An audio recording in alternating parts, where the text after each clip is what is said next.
to what we love. Risk the follow, we have felt it all come crashing down from far above.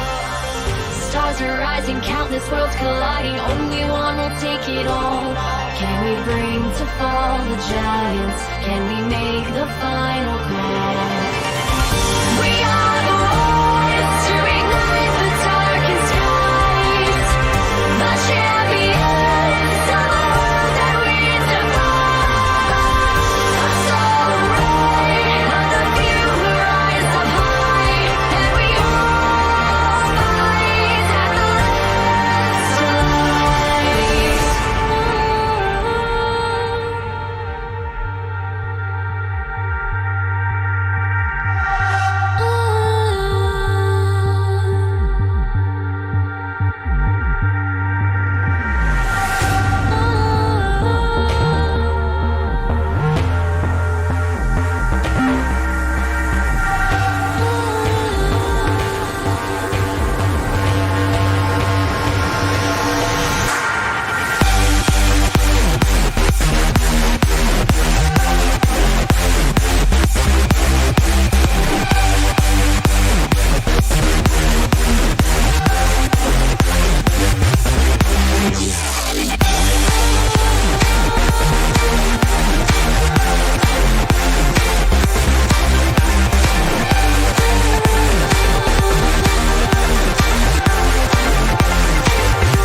G'day, everybody. Welcome back for Series 2 of our Week 3 Sunday night VCS action, brought to you by VCS English. My name is Everyday. With me are the men with the big heads, Yulwei and Vinnie. Saigon Buffalo taking on Team Secret. What do we think? Yulwei, you're coming from another dimension, so what have you seen about this next matchup? I follow the fractals. It's you can follow them forever, and the more I follow them, the more I like Team Secret. I'm on the hype train. I think Team Secret is the one team that can challenge Cerberus, and I'm really excited to see their growth, to see them work on their floors, and yeah, for me, they are the team to watch right now.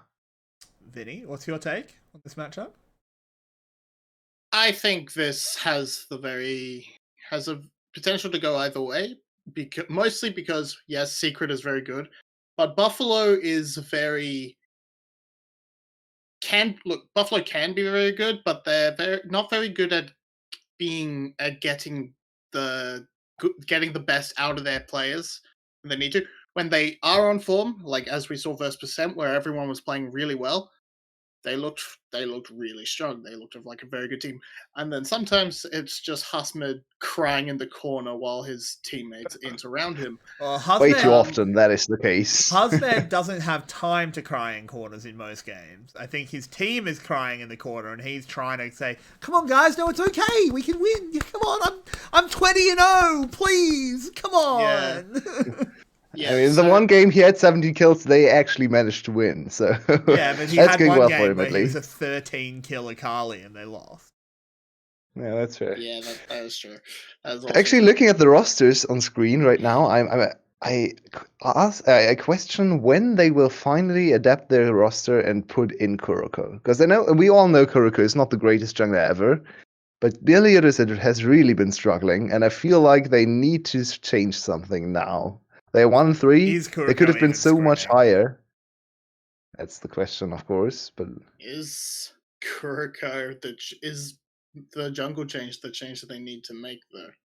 No, it's not, but it's the sub No, that they it's have. one of the changes. It's the sub that they have, though, right? They need a better Yeah. ADC, Yeah, but they don't have another ADC. They have another jungler. maybe. Yeah, they also need a should be better asking jungler. for 𝗕𝗂𝗧𝗧 has been pretty bad so far. Yes. All right. Yeah, there's no question. I think he's been doing. I think he's been doing all right, but Seriously? You're very Oh, generous. interesting, okay. he's not been a top tier jungler, but he's sort of mid. He's been sort of middle of the pack. He's had a couple of runner down games, but he's had a couple of games where he's looked fine. Wow. And Who would you think rank he's- below 𝗕𝗂𝗧𝗧 right now? I think he's the 𝗲𝗲, worst jungler in the DK. league. 𝗲𝗲, until DK. recently, 𝗲𝗲. I'd put 𝗲𝗲 in. Like, 𝗬𝗲. before tonight, I'd put 𝗲𝗲 and DK below him. 𝗬𝗲. Yeah. 𝗬𝗲. I think he's about on par with 𝗂𝗚𝗚. Ooh. Wow, yeah, seriously? I don't know about that. I'd put 𝗂𝗚𝗚 above. Interesting. I Okay. mean, I don't think 𝗂𝗚𝗚's particularly. I don't think 𝗂𝗚𝗚's a particularly great jungler. What he brings to the team is not his jungle skill. He's basically Kuroko in that sense. Oh wow, we are cracking What? straight into champ select here. Oh. Jesus, we are. Oh no, What is they've going aborted. on? No, Never it's been mind. aborted. Never Don't mind. worry. We've got our eyes on the stream. We Yeah, won't back to the miss it. jungle point. Back to the jungle point. Well, I actually want to that's use. an interesting one. I actually want to use it as a chance to get us off the jungle because I want to talk about the top Yeah, lane. yeah, fair. I want to talk about the top lane. Yeah. I think it's more interesting. 𝗏𝗃 has been a big part of why Team Secret's had this amazing start and why they look so good. He's been pulling out counter picks. He's been just bashing people in lane. He's been side laning.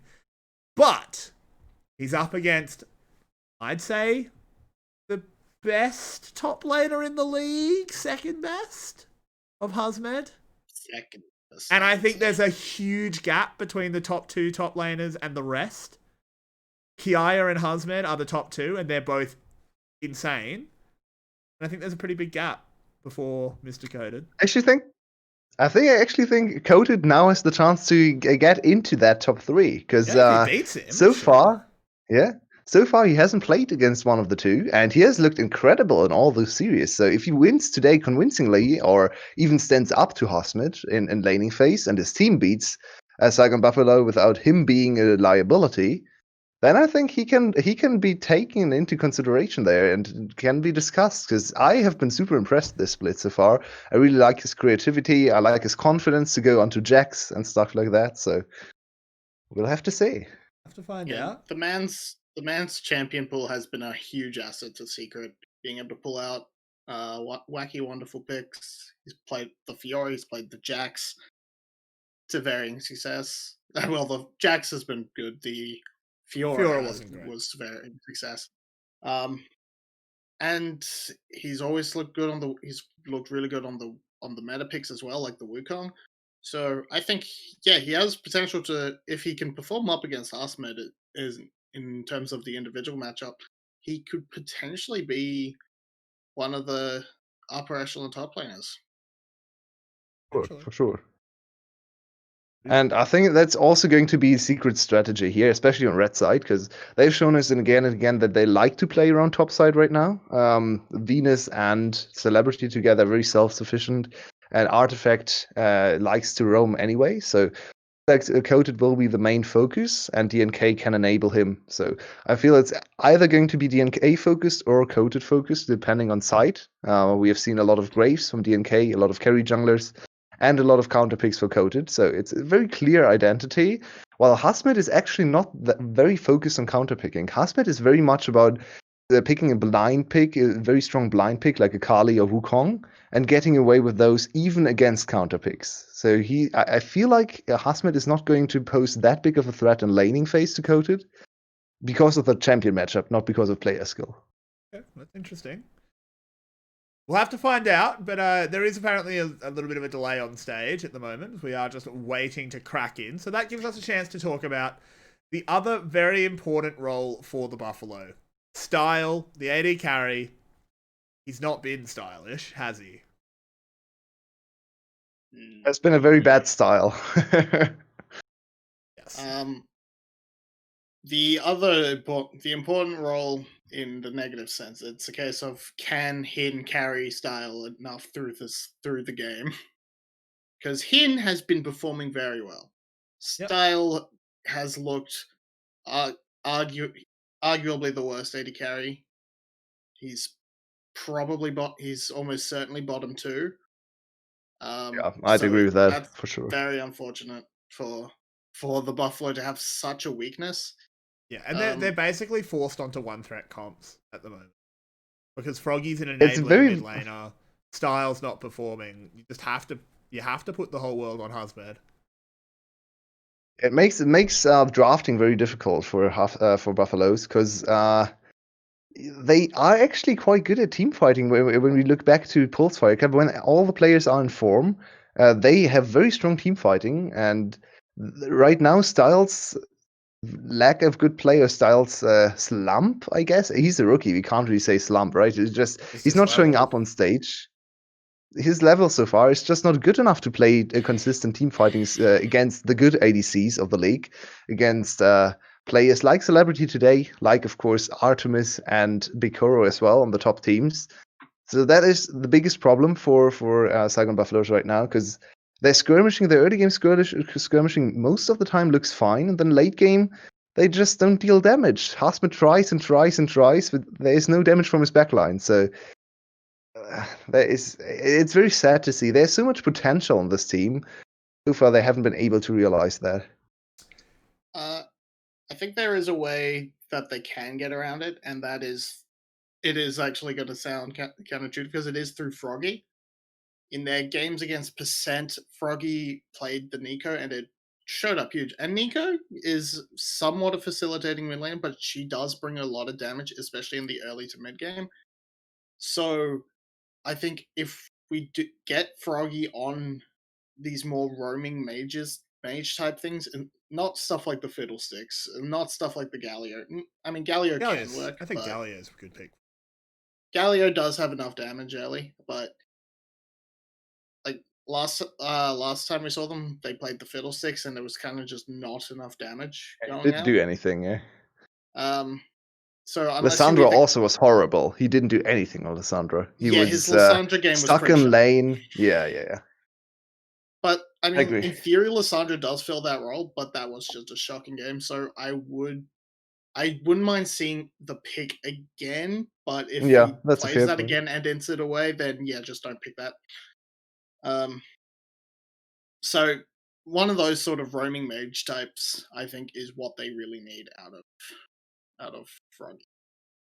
Not a tank. I think that's very clearly his playstyle. His TF is actually getting banned more and more, and it looks quite strong. Froggy is a very strange player, because his highs are actually very high. I like his style. I like to see him facilitate the other roles. He, in theory, should have the core to play around, as in the roaming mid laner with 𝗧𝗲𝗺 and the Prodigy style in the bot lane. Sadly, one of the two is not showing up right now, so it's very limited in terms of where he can go. And then also some players have been able to just lock him in lane, and then Froggy is really a liability to his team, falling down 50 CS consistently, sometimes even 100 CS later on in the game. So Froggy, we need to see more from him. I still feel like we need to see him be better in lane. He needs to improve his laning generally, to also offer the threat of playing something like an Orianna from time to time. Because if you only play roaming mid laners, it just makes your team too one-dimensional, makes it too easy to react to you. We've already seen Saigon Buffalo struggle when they had to make the plays happen, had the initiative. They had the one Kennen Lissandra game where Lissandra just didn't do anything. They went to mid game against Flash on even footing, and Flash just forced team fights, everyone grouped, and Saigon Buffalo didn't have a chance. So I want to see him evolve. I want to see him not only stick to his one style he can play, but also branch out and try to learn the normal mid lane style. Yeah. I do want to see that too eventually, but if you're looking at just the split, you probably want to. Yeah, if you're looking at just the split, you probably want to just try your best to do what you do. I don't think there's enough time to change him at the moment. Yeah, maybe going into next year. But sorry, I do apologize, everyone. There is apparently some tech issues at GG Stadium, so they're not in Champ Select yet. We are going to go to a bit of a break. We will be back as soon as there is games to cast. But until then, we are sort of just running around in circles. We will let you know as soon as we know anything. But at the moment, we are just going to throw up a break screen. We'll be back soon. Don't go anywhere, guys. I do apologize.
Welcome back, everybody. Tech issues have been resolved and the draft has been begun.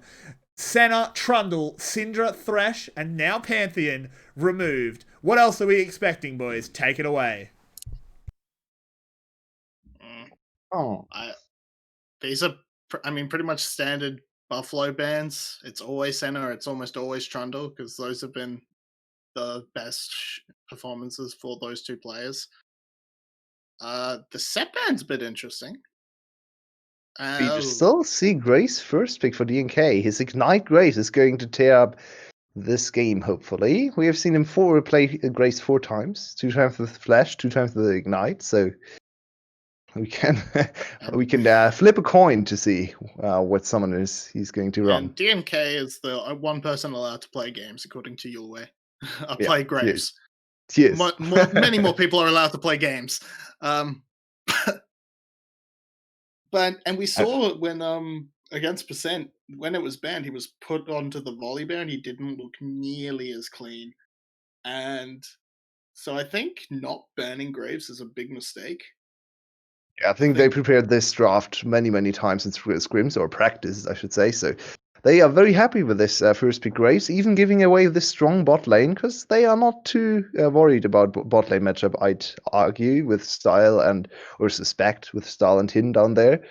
So probably going to go, I would expect Karma in something here, because Karma is open, and Karma Graves is a very strong combination. Could also see another strong mid lane. He has Ignite selected right now, by the way. Yep. Another strong mid lane priority champion would be another good option. Yeah, I also definitely wouldn't mind seeing a support lock in here. I'm not sure what you could go, maybe the Braum, and try and match the sort of pressure in that. Get some kill pressure down in that bot lane against the Kalista. Oh, and there it is. The Prophet is here. There's the Prophet. Here I would have preferred Karma, but Braum is decent as well. Karma would have been nice as a flex pick, but yeah, you don't really want to flex it into support against that lane. I don't think, because maybe not. Yeah. The kill potential is just too much. Yeah, this is just basically surrendering bot side, which means Code is probably not coded. DNK is probably pathing more towards top side, trying to invade there. And they can ban the Nidalee now. Nidalee not selected for Saigon Buffalo, even though they hovered it for a long time on the second pick. So I feel like you're going to ban Nidalee Kindred here for Team Secret to give Graves a good matchup, whatever he's up against. Those are, even Kindred is not a bad matchup, but Nidalee is basically considered his only bad matchup in the jungle, 1v1 at least.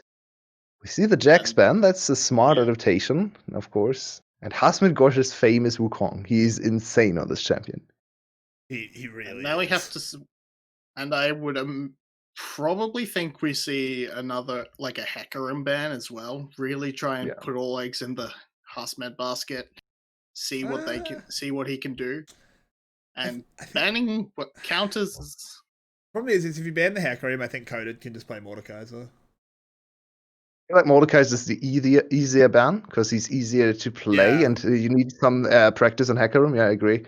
So probably 𝗲𝗂𝗧 ban here instead of Hecarim. Also, that's actually also a good ban, because there is, with just Nautilus and Wukong, those are some pretty impactful ults to steal. And it also indicates the artifact likes that champion. For some more.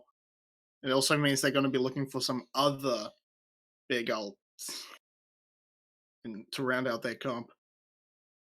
The double jungle ban makes a lot of sense here. Olaf actually banned for Grace jungle is a little strange. Grace usually wipes the floor with Olaf. He's a very good matchup into Olaf, so a little bit strange to me. And instead now Kindred open Meliodas' favorite champion. He has played her or them already a few times. I really don't like Meliodas on Kindred. I think he has been way too aggressive in the early game. He has given up so many kills when he was hunting for his marks. So I'm not the biggest fan. Double ADC comms is something that Saigon Buffalo has gone back to a lot of times, so they should be very comfortable with this. Yeah, but that said, it is one of the it is one of the better ways for Buffalo to get an actual second threat behind Hasmed, because he does play it very aggressively early, but if he if he doesn't put himself too far behind, he actually does put out a good amount of damage on it, on the pick. So it's not the worst pick, and plus it's a decent matchup into the graves. And Renekton and Twisted Fate round out the Team Secret comp. I like Team Secret's comp quite a lot, I've got to say. I'm a big fan I like of this that one. too. Let's see what There's so many different modes. And they rounded out with a Galio. That is a Froggy champion through and through. And I think it makes sense. Add a little bit of frontline and can also help 𝗦𝗶𝗺𝗺 out if he is going too aggressive. Can get that grand entrance in, or the heroic entrance. What do we think of these? Look at that engage potential. Oh yeah. Absolutely insane engage potential for 𝗬𝗏𝗺𝗺. They want to try it with team fighting again. So there's a lot of eyes now on Style, or you really need to keep your eyes on Style in this match, because he has to be the main carry together with 𝗦𝗶𝗺𝗺 when it comes to late game DPS, while 𝗲𝗲 and Froggy try to initiate together with him. So I like the team composition. I'm not sure if it's the correct one to run for 𝗬𝗏𝗺𝗺𝗺. I also really like Secrets. I like Secrets too. It has decent team fighting potential as well. Not as good as 𝗏𝗺𝗺's in terms of pure team fight, but it has a lot more flexibility in terms of side lane play. So I think what you could go 1-3-1, but I think you probably want 𝗀𝗃 to sort of try and stay with the rest of the team, or at least one of the side laners, to make it a 4-1 because of how good the 𝗏𝗺𝗺 engages. You want to be able to keep as much ability for disengage and wave clear as possible, so you don't get 5v3. And because they actually feel like they 5v3 pretty hard. Yeah, I actually feel like they have decent counter engage or disengage too. With the Braum, especially at choke points, Braum ultimate can disengage a whole team. They have Renekton and the smoke screen to kind of frontline for them. And Ashe can just kite away with all her slows. So I actually feel like they can team fight. They are able to survive the first second of the team fight, basically, where all the engage is going to hit. Yeah, I think they can team fight, but if they want to try and play side lanes, they probably want one side laner there, so they don't get pushed in, so the engage isn't as strong. But yeah, smoke screen and Braum are good disengage tools. So is the Enchanted Crystal Arrow. Have you been convinced enough, Vinny, to actually pick them as the winner? Because you have to give us your last thoughts and your prediction for game 1. Well, I think Secrets are overall the better team, so I'm going to say them, but I do see good potential from 𝗏𝗺𝗺. All right, there we go. So Team Secret is Vinny's lock of the day. Let's see if he is right. Yulwei will have to commentate the game to see if he's right. That's all we care about, really. But we're just here to see if Vinny's right. What do you think? Look at this setup. This is a bit weird. 𝗲𝗲, he's caught potentially between two. DNK's got. I don't have the CC to kill him. Yeah, I wanted to point that out as well. DNK realizing that this game he's probably going to kite quite a bit, especially in team fights. So he wants the flash for extra safety. Maybe even to dive onto Style for a kill in the end or something. So I like his choice here, especially also. I actually think into Kindred, he has been very successful with this smite, so with his ignite. So in the 1-on-1 matchup, he probably wants to go ignite, but overall, I like his choice here for the flash, and should give him also an opportunity to gank early on, maybe with a flash utilized in the first pathing. So, Kindred has no idea about this red invade. There were no pings, there was no wards. DNK was the ghost in the night there. And yep, there it is. 𝗦𝗶𝗺𝗺 walks over, says, "Oh, no." As he's just wasted a lot of time. This is going to be a 3-buff. Graves, very far ahead, almost immediately. Yeah, he's actually skipping some cameras, interestingly enough. They didn't have a ward. They pinged him out there, so he anticipated the pathing, but wasn't. Oh, they're still pinging him, so they seem to have vision on him, or at least they I think Grace is just. They saw Yeah, There was a ward. Yeah, okay, it fair enough. faded. It was in the red brush. It faded just after 𝗕𝗂𝗺𝗃𝗃 got there, but they did see. Okay, fair enough. That actually makes it a little bit more weird for me that Graves is looking for a gank instead of full clearing where you can really accelerate. But now look at bot lane. The smokescreen stun, the slow I should say, has come in, and then the Braum stun, and Celebrity will start us off with a kill on Style. What a game where Graves gets the first gank instead of the Kindred. Usually Graves just wants to power farm this early game. Instead, he now also denies the first as mark. _J_1 is on the run. He's getting bopped around by the monkey. Can he get a trade kill? He's going to go for it, and he's just killed 𝗲𝗲. He outplays him. Froggy arrives, but can't get in range. Now 𝗏𝗏𝗺 is saying, uh-oh, I might have gone a little bit too far forward. Throws the gold card, deals a lot of damage, but Lamb is hopping. But 𝗏𝗏𝗺 flashes, and it's 2-0 for Team Secret. And now look at the jungle. Graves has used the time to get a 𝗧𝗲𝗺 and another camp away from 𝗦𝗲𝗺𝗺. He will hit level 4 of these Wolvers, and will also still have his whole jungle available. This gank isn't really too exciting. It's just very, very nicely done from Venus to hit the Q. Braum Q, and that's pretty much the secured kill. What happened in top lane? We actually didn't see the start to this. Yeah, so top lane is on level 3. Can't run because he knows the jungler's coming, but 𝗲𝗲𝗺 just doesn't respect him. But we come back to live, and Style is dead. Oh no, Saigon Buffalo. Bygone Buffaloes. Oh, it's all going wrong very, very quickly. Look at the gold lead. 2K at 4 minutes. This might be our biggest gold lead so far this season. Insane performance so far from Team Secret, and also maybe a little bit too little awareness of where you have to go as an ADC. Style once again caught out 0-2 already. But now Artifact, no flash. Oh, absolutely not. No flash whatsoever. And he will go down. The smokescreen couldn't help out. We've had another brawl in the top lane as these two understand the stakes, understand that they're battling for the top spots of the top lane rankings. They're not letting each other get a moment of rest. This crap is the first mark for 𝗕𝗺𝗺𝗺. Once again denied, even though they got mid lane prior on the mid lane kill, because 𝗏𝗃 was able to push in this wave and DNK was on the map. DNK denies another one, so 𝗕𝗺𝗺𝗺 with a very bad start. Honestly, only one camp behind is quite impressive. DNK hasn't really cleared all his minions, so he's going to fall behind in experience in the long run, because all his jungle creeps were still level 1 here and have to reset their experience levels. That's going to actually favor 𝗕𝗺𝗺𝗺 in a few levels, so it's not all is lost. Not all is lost here. No, the Kindred can definitely still operate, but it was a huge feels bad for 𝗕𝗺𝗺𝗺 with that 3 buff, and then the mark was on the wrong side of the map as well. This Kindred is pretty sad. Hasn't secured a mark yet, I wouldn't think. He got 3 buffed. Both 𝗧𝗲𝗺𝗺𝗺s went over to DNK, and he didn't land his first gank while the enemy jungler got the first gank. Considering all these things, he's actually in a good position. He's a level ahead of DNK. So credit to 𝗕𝗺𝗺𝗺𝗺 adapting his pathing and trying to power farm as much as possible. Of course, it's still not the greatest situation gold-wise. No, it's not. DNK has definitely traded personal power for enlightening the rest of his team. A true proletarian hero. Up in the top lane, 𝗏𝗃 has level 6 to 𝗲𝗲𝗺𝗺's level 5. Oh, 𝗏𝗃 so far showing a very strong laning phase, going double Dorans to double down on his laning strength, and able to push in 𝗲𝗺𝗺 so far. He's level 6, so now 𝗲𝗺𝗺 shouldn't be able to win trades, and we might see the first laning phase where 𝗲𝗺𝗺 is falling behind in CS.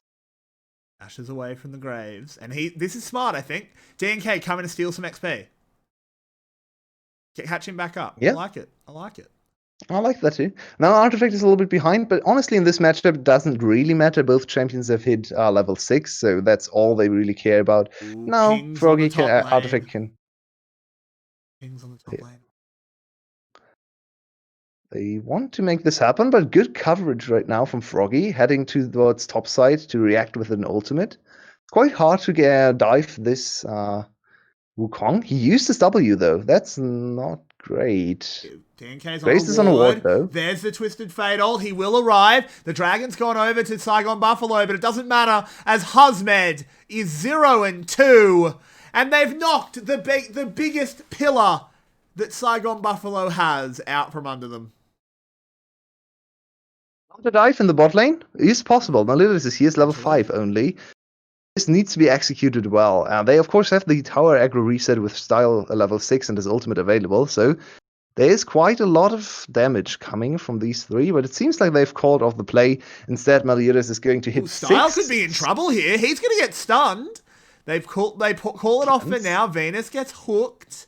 Ooh, I feel like they could have been a bit more aggressive there, but oh no, not with Froggy on the move. It's going to be 4 in the bot lane, and I think Team Secret's bot lane is in a whole heap of trouble. Hin will get aggro first. He'll get pulled out with that Fate's Call. Now they're trying to turn it around. Hin goes down to the tower. Venus is trying to walk away, gets healed. There's a stun. 𝗦𝗲𝗃 goes low, but he's safe. 1 for 1. Not the worst. It's so horrible for 𝗬𝗏𝗵𝗺𝗺. The kill goes over to the ADC of all things. This is everything they wanted to prevent from happening. Now the ADC is even ahead, even though he has to lose a wave. But he will actually get most of the wave if you look at the positioning on the map. Everything goes wrong, and still a 2k gold deficit. Still not a single mark for 𝗦𝗲𝗃, who missed another one on the top side, while DNK is just power farming in the jungle. It's all going wrong. It's all going very, very quickly in the direction of Team Secret. And finally, DNK has used the time to get an experience and the CS advantage. So even he has profited big time from this passage of play. Absolutely, they have. This is a very impressive performance so far by Team Secret. Rift Herald has been dropped. We'll kill this turret as well, which puts 𝗬𝗏𝗺 even further behind. You've got to admire the guts of Team Secret. Coded particularly. He has taken the bull by the horns, but let's have a look at this dive first. So how does Celebrity get the kill on Hin here? How does... Oh. Why did he get turret aggro? That is very unfortunate. Okay, I guess the knockup actually came in before any damage came in from anyone else. So bad coordination on the dive, bad turret aggro reset, because Hin should not get re-aggro the turret, of course, with a sliver of HP. Yeah. Just badly executed. Mostly, yeah. I mean, you can blame anyone for that. You can blame. 𝗦𝗲𝗃 had ult as well. Yeah, they just missed the plating, by the way. Celebrity and Venus. That's a feels bad, man. In the end, will not change too much, but you hate to see it. I actually think that was well played, though. They backed off because they thought if they overextend for the plating, they might be ganked. And 𝗦𝗲𝗃 was in the vicinity, so... Yep, and they know that. If play... was spotted by the Hawk shot. And Styles' ultimate is available again, so a lot of aggression possible. While we see on the other side of the map, Renekton is pressuring the inner turret. Wukong should be able to just defend this one, though. It's hard for Renekton to dive for Wukong. So probably just going to invade the jungle, which makes 𝗦𝗲𝗃's job even harder. And if another scuttle spawns top lane, and that will be his mark, he has absolutely no chance to get that one. I think he's still sitting on 0 marks, which is a very bad sign for 𝗬𝗏𝗵𝗺𝗺. This is incredibly disappointing. Yeah. Yeah, look at the top lane difference. Almost all the gold is actually in the top laners. A little bit in the jungle as well. But almost 2k for coated. They need to do something about this, though. They can't just let it sit there, because Renekton will not be able to dive the Wukong, as I said before. So he kind of needs to transition his lead over to other objectives. He still has a lot of time to do so, so by no means he's running out of time here.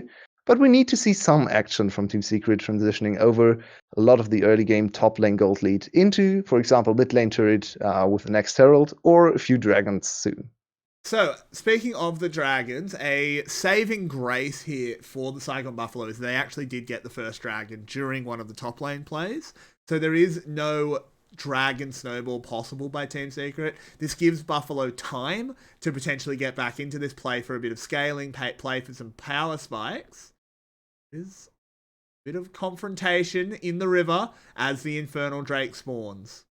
𝗏𝗏 and Ashe are very even on items, but 𝗏𝗏 is 𝗏𝗏. Ashe is Ashe. How will this one work out? 4v5 at the Oh. moment. Where's the Renekton? No, he's And arrived. this is so Sorry, 5v5. risky to fight. 𝗬𝗏𝗺𝗺 could lose the game here with this fight. They They are could- already very far behind. They could also get back into it, though, and there it is, the secure of the Drake for 𝗕𝗂𝗺. There's the bounce house by Froggy. This is going well so far. The Lamb's Respite was incredibly early, and there's Coded going down. It was just used as a heal, really. Twisted Fate. Oh, can they carry this on, or will the back half of the fight break the Buffalo open? I think it might end up going that way. No, for escape. And they got the dragon in a 1-for-1. Very bold play, but in the end, definitely works out for them. They get another dragon, so now they can threaten a dragon snowball, potentially, especially if they can win another fight and get back into the game. Ooh, Froggy, this is Froggy, okay. Yeah. That was so risky to go for the fight there. But an overextension for Coated, he had flash available, and he opted to just dive into all of the survivability for the enemy team, especially, of course, 𝗕𝗂𝗺 ult, which came in. And they just focused on Coated while no one was able to follow up. This is very deep. All right, they're out. Yeah, they should be fine. So in the end, the Saigon Buffalo definitely stall out the game. They are by no means in a good position to win this one, but it has improved slightly. It has, for sure. Something I wanted to point out, just interesting, Venus has Unsealed Spellbook on Braum. Okay. He's bringing a lot of utility. It was the Ignite earlier on when we saw that counter kill. He had an Ignite that was very important, bringing him low enough. This is just an interesting. Yeah, a lot of unsealed spellbooks here in this game. Yeah. 2 in the mid lane and 1 in the support role. So we could potentially see a triple smite setup for Team Secret. I always love the unsealed spellbook smite potential, because it's very hard to calculate that as an enemy team. You, of course, probably notice the unsealed spellbook, but it's still very unnatural to consider 3 smites coming down on a Baron, especially high-level smite from the mid lane. So yeah. I feel like there's a lot of sneak potential. You have Blade of the Rune King in your ADC position. You have another high damage top laner and a high damage jungler. So I feel like a 20-minute Baron could be possible. Would like to see something like that. I like how you can say that, and it's both teams. That applies to both teams. That's true. All 3 things you said apply to both teams. So both teams could look for the sneaky Barons. I feel like from this position, it's much more possible from Team Secret's side, yes, of course. I know you were talking about Team Secret. I just thought it was interesing. There is some parallels in the team comp. Oh, there's the arrow coming out. That was wishful thinking, celebrity. They were never following up on that try. one. Venus Why not just try? It's very aggressive, but he's okay. So one interesting point to go back to the Baron and finish that discussion, it's actually possible for Saigon Buffalo to all get over the wall, right? You can use Blast Cone and then jump over with style with 𝗕𝗂𝗺. Those champs can jump over, 𝗧𝗲𝗺 as well. Froggy can maybe follow up with his ult if they really hard commit to the sneak. So it is possible for them to go 5 men into the Baron pit without anything like ever showing on the other side. That's a cool opportunity maybe to use from the red side. It's very unlikely that Secret will slip up for this long and let that happen. You wouldn't think maybe so, you can come back to that. But you never know. Again, another mark. Another scuttle going over. I don't think that's was another mark, by the way. Oh, wow. Was it? Yeah, it was marked. That's depressing. This Kindred is very sad and very short range. She's basically not a champion. She's there for her ult. She's an ult bot. And that worked so far in the one team fight we had, so fair play to 𝗕𝗂𝗺. He's trying to power up. To be fair, it was a smite as well. We won the 50-50. Yeah, that's true. That's true. Now, we do still have Team Secret with a Rift Herald. Where would you like to see that one dropped to get the most use? Yeah, the second one is always, I always like to see in the mid lane. Of course, this tower is still very high HP, so it's not super nice. But maybe they can force, with this reset now in mid lane, can force a big push and crash into the turret with the Rift Herald to force the turret down. That would be very helpful for control around Dragon, and I feel like that's the play they're trying to go for. Dragon is up in 30 seconds. They could also just use the Rift Herald to create pressure in the mid lane and go for the Dragon. They have good vision setup right now around the Dragon pit, so I feel like Team Secret is really setting everything up to contest this Dragon and finally get one on the board for themselves. Yeah, absolutely. What can be done here. 4k gold lead. Let's have a look at the items. We do have a Zeal ahead here for Celebrity as DNK. Having an invade, but 𝗦𝗶𝗵𝗺 will secure the buff. I have smite. Okay, he had 2 smites stacked, so it's actually up in a few seconds already. So that's not too bad. They still know the smite is missing right now. It's going to be up. And the contest is here we go. The hook lands. Hin going forward. The Ocean Drake very low. And in fact, it's on 0 as there's the kill. Now they're going to try and turn it around. The arrow lands onto 𝗏𝗏𝗺. Look at the other side. 𝗏𝗏𝗺 is just keeping 𝗲𝗲𝗺 completely out of this fight. Venus goes gold. Should die immediately when he comes out. Lamb's Respite stops 𝗏𝗏𝗺. No, Venus actually lives. 𝗏𝗏𝗺 gold in the middle of the enemy team, and now stuns being thrown. This is going all wrong here for the Buffalo. Twisted Fate moving forward, but everyone gets away. And it's only 1 kill, but it's already looking dire. Hin was so scared. Did you see his stopwatch under turret? He went to the turret, had like 400 HP and still pressed stopwatch because he was so scared of the wild cards. And now it's finally the teamfight victory. We are expecting for the last dragon, Team Secret also collect the first Ocean Dragon on their way to the soul. But more importantly, they get even more gold and they break. Sorry, come again? No, saying you said Ocean Soul. Imagine if it's stacked. Oh no. Imagine if you could get multiple Ocean no. Sorry, do continue. Oh my god, imagine that. Yeah, more importantly, this fight actually led to them breaking the mid lane turret, which they struggled with in the last 2 minutes, and now extending the gold lead to 5k at 20 minutes. So it's all looking very good for DNK and Team Secret. Yeah. There's also still the problem 𝗦𝗶𝗵𝗺 is still sitting on 0 marks, so only very ineffective ult bot on his side. You also saw the fight actually looked like 𝗬𝗏𝗺 would be able to take it, but there was just no damage coming out from 𝗲𝗲𝗺 and 𝗦𝗶𝗺 as well as 𝗏𝗏𝗺. Very good stopwatch from Venus to delay the fight. He was scored out, but stopwatched at 1. And we saw. I also sorry, I just want to point out something really big in that fight. Was 𝗲𝗲𝗺 was unable to enter. The Wukong could not get an ult off because 𝗏𝗏𝗺 was just hounding him the whole fight. Yeah, very good zoning from 𝗏𝗏𝗺. And we have to see if he can do that again in the next team fight, because it's actually not super easy to do against 𝗲𝗲𝗺. If 𝗲𝗲𝗺 tries to group up with his team, 𝗲𝗲𝗺, of course, wanted to have it all, wanted to come in from the flank and really decide the team fight. 𝗲𝗲𝗺, playing bodyguard or for his team there and just chasing him off. He almost got the solo kill even, because 𝗲𝗲𝗺 just really tried to find an angle to get back to the enemy team and not have to fight against that pesky crocodile.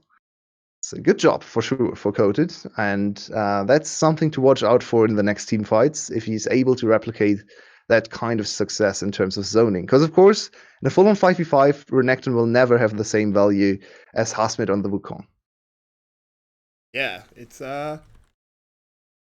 interesting. I'm struggling to see how this one goes out. Obviously, Team Secret's very far ahead, but I just feel like the Buffalo still have so much potential in fights. Oh, okay.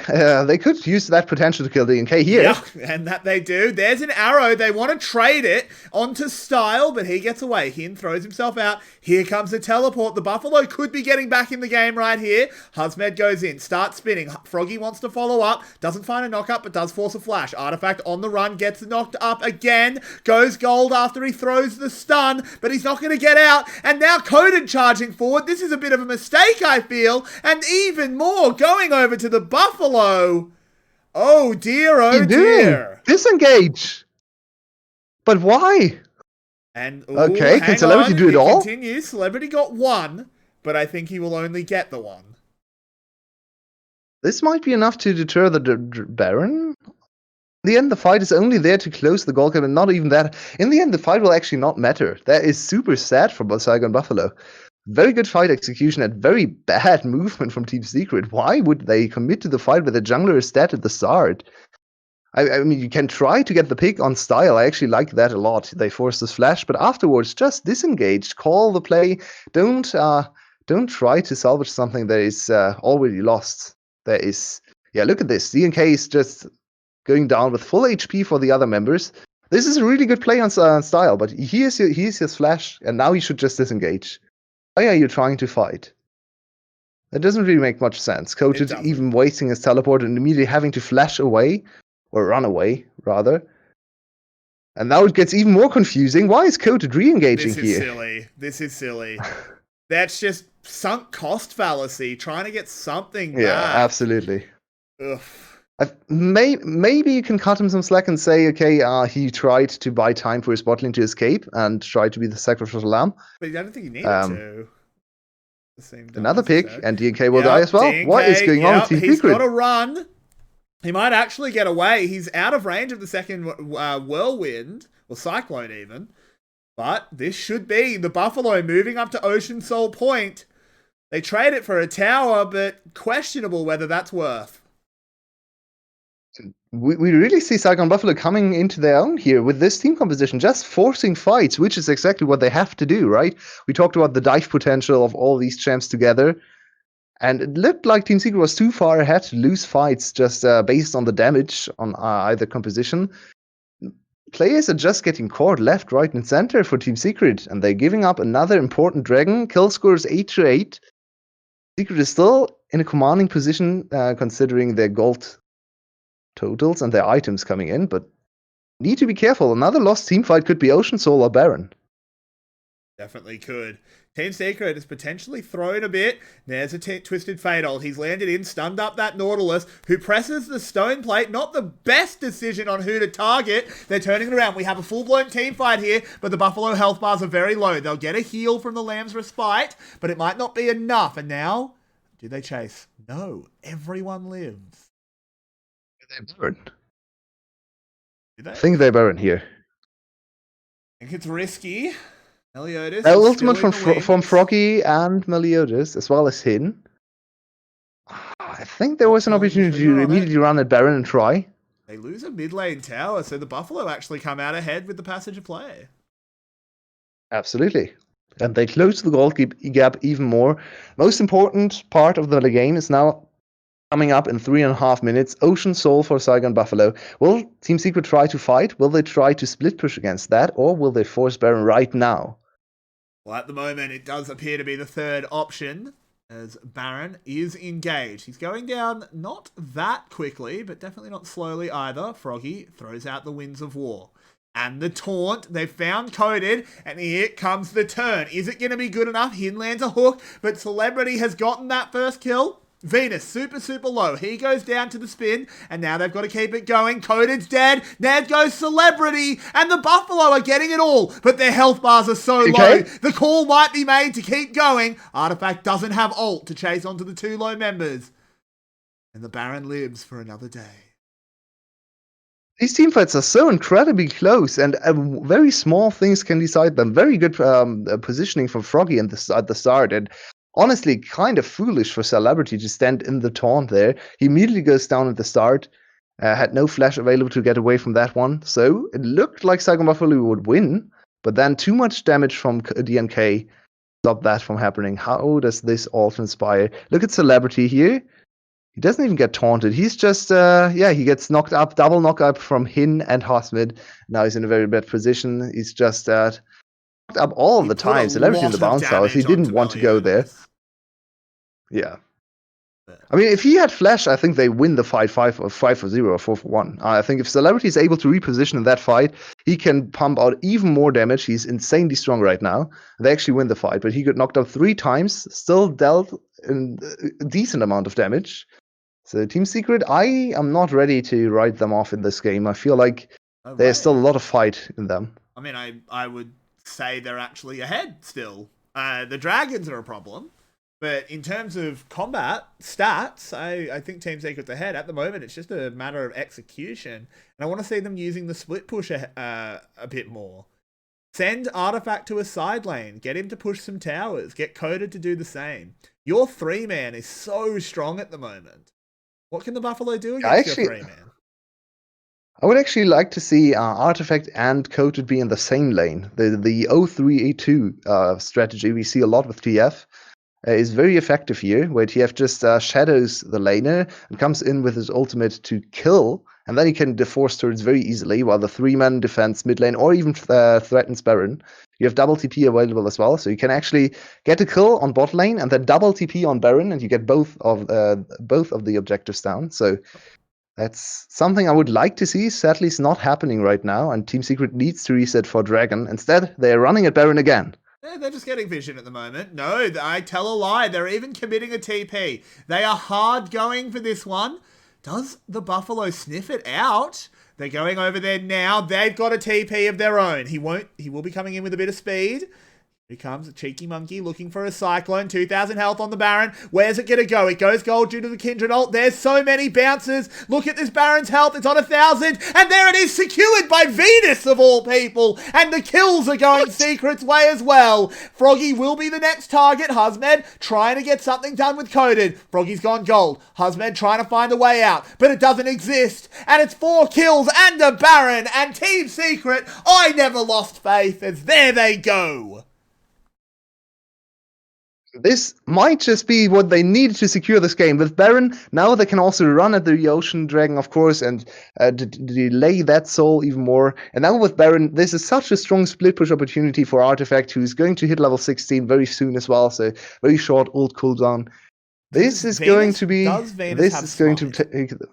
No, he doesn't. Venus had Smite? No, he didn't. I wanted to check. He doesn't. Yeah, I mean, he could have changed it already, but I think the flash. No, he just got it with an auto attack. He just got it with an auto attack. Yeah.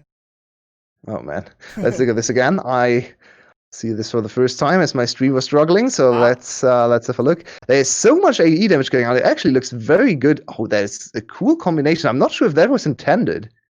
The double. Maybe that was an intention. We might have. If you're that far behind, we need to read. Fair enough. Yeah, I'm going to try and catch up. Sorry for that. Yep. But the Smite Q combination might have actually been intended. They're super risky, of course, but I mean, at that point, you're basically just praying to the gods to get that Baron. Worked really in the end. So, what are you at timestamp-wise? Resync. 29.56, 57. Okay, so you're now a second or so ahead of me. I'm at 20. I'm at 30, 30:01. Okay, I'll stop at 4. Okay, there we are. We should be good. All right, sorry about that, everyone. This is the realities of bootleg casting. If you want us to not have to do that, petition your local Garena office to give us a clean feed. It's not going to work, but hey, worth a shot, right? As Team Secret push in the bottom lane. They're still kind of grouping up, not really using their composition to the full potential. Not quite on the 𝗬𝗎𝗺 level of TF play, sadly. Something we want to see more in the VCS. But of course, this is also a valid approach. Just use the minions here to get the turrets and kind of shepherd them into the enemy base, which, I mean, that's something you can do with Baron. And it seems to be working. Turret already very low, but they can be engaged, of course. They're going in. 𝗧𝗲𝗺 gets a few knockups there. Galio has joined the fight as well, but Celebrity is unmolested at the moment. Lamb's Respite buys Hin some time. Coded flashing away. There's the arrow. Goes straight through the upright. 6 points, love. As now they're firing. It's a 1-for-1. Down goes the Graves, but Celebrity still on full health. Ash has not been touched, and Celebrity is going to live up to his name as he deals so much damage. Him and 𝗏𝗏𝗺 absolutely carrying the fight and getting Team Secret this bot lane inhibitor. Venus also with a great counter engage. We talked about this in draft, where Braun can just stop all of the engage, and he did exactly that there. He did a perfect ultimate on 4 or 5 members. This might just be the game. This is going to be the game. And here we go. Team Secret with a dominant, at times, dodgy at others, but it is a win, and that's what matters. They take game 1 off of the Buffalo, and here as the Nexus goes down, Hin will do his heroics, but there's no chance, and it's all Team Secret all the time. Oh, that was a very cool start to our series. Looked very dominant in the first few minutes. 2k gold lead at 4.5 minutes. Then got quite dicey. Very strong fight from SGB. They are not done yet. They want to fight back in the series. And Vinnie, what did you think of this game? He's muted himself, is what he is. That's what he thinks. He thinks he's going to hit his mute button. Okay, I think Buffalo had a really good shot in there. But what actually was the big deal breaker was the really, really terrible early game Kindred got off to. I think it sort of comes down to the fact that Kindred really needs a good early game, or she isn't a champion. If that was any other champion, Buffalo probably might have had a better chance. Obviously, then your whole comp's different, yeah, etc., etc. But because it was like 2 marks at like almost 25 minutes, that was super bad for Meliodas. Couldn't do anything because of the pick he was on and how bad the early game went for him. Due to excellent play from DNK, not necessarily bad play from Meliodas. Yeah, I feel like they really controlled the jungle matchup well from all the lanes. Also, big credit to 𝗀𝗃, who pushed in the top wave at exactly the perfect time for DNK to dominate the top side jungle and get another crab for himself. We got every single crab and every single mark away from the Kindred. So for sure, a lot of credit to jungle and top lane for controlling the jungle matchup in the early game. So, who's the MVP? Even though we just spent ages talking about the jungle, Celebrity. I think it's the other bot laner. I think it's Venus. Not Venus? Yeah. I think it's Venus. Look, okay, Venus did steal the Baron, but I mean, he didn't. It's not just Celebrity... that. He was also just a ridiculously good brawn. He was all right. I think you're being harsh. I'm putting all my votes for Venus. He had some good stuff, but I absolutely think Celebrity absolutely killed it on Ashe. Yeah, I agree. But he was very good as well. It's between the 2 bot laners, in my opinion, in team fights. They were the most impactful members. Well, Yulwei, you've got to break Venus the tie as well. Are you going Venus? Yeah, I'm going Venus for this game, but I definitely big shout out to Celebrity, especially after I hated on him for the last season so much, or like last year. He has really stepped up big time, and I really like his play right now in 2020, even on auto-attacking champions like Ashe. Yeah, absolutely. So we will lock in Venus, and we'll have to see if Team Secret can lock in a win over Buffalo next game, or will we go to 3? Find out soon, guys, here on VCS English.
G'day, lads. Welcome back for Game 2 of Team Secret, taking on 𝗬𝗲𝗺𝗵𝗺𝗺𝗺. What do we think of Game 1, and what do we reckon will happen in Game 2? I think that was very Strong Q very fun stealing game. Baron. We had a set W steal Baron. What can we get next? My favorite is still Jenna level 1 Q stealing Baron in one of the very old NA games. I want something like that. My dream is a 𝗬𝗲𝗺𝗺𝗺𝗺. It does 1 damage. Does 1 damage. It does. They damage. changed it to do 1 true damage, so it pulls turret aggro. Yeah, it should. And I want 1. And same with a 𝗕𝗂𝗺𝗺𝗁. So I want a 𝗕𝗂𝗺𝗺 or 𝗬𝗲𝗺𝗺𝗺 to steal the Baron. It could happen in the VCS. That'd be amazing. It It actually does a little bit more damage though if you build Cinderhulk. That's true.